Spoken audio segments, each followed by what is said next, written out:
ఒకరోజు అడవిలో నలుని తొడ మీద తల పెట్టుకుని దమయంతి నిద్రపోతూ ఉంది.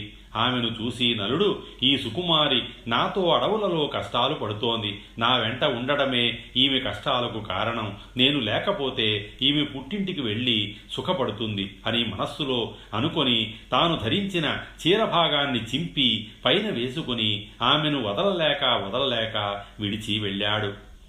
నిద్రలేచిన దమయంతి భర్త లేకపోవడం చూసి దుఃఖించింది. భర్తను తలచుకుంటూ అడవిలో తిరుగుతున్న దమయంతిని ఒక కొండ చిరువ పట్టుకుంది.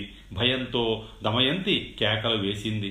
ఆ కేకలు విని ఒక కిరాతుడు తన కత్తితో ఆ కొండ చిరువను చంపి దమయంతిని రక్షించాడు. ఆ కిరాతుడు దమయంతి గురించి తెలుసుకున్నాడు.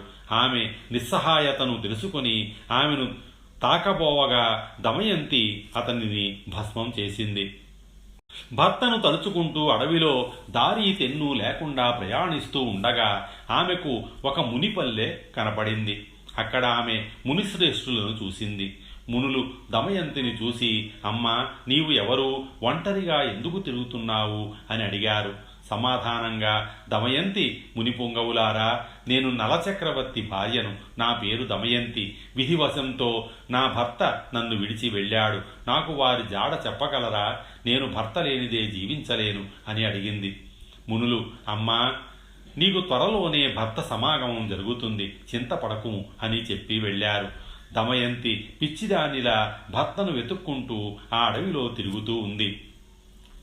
ఇంతలో అటుగా పోతున్న బాటసారులు ఆమెను చూశారు.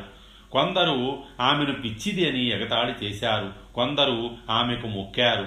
వారిలో ఉన్న వ్యాపారి ఆమెను గురించి తెలుసుకుని, అమ్మా, నేను నలుని చూడలేదు, కానీ మేము చేది దేశానికి వెడుతున్నాము అన్నాడు.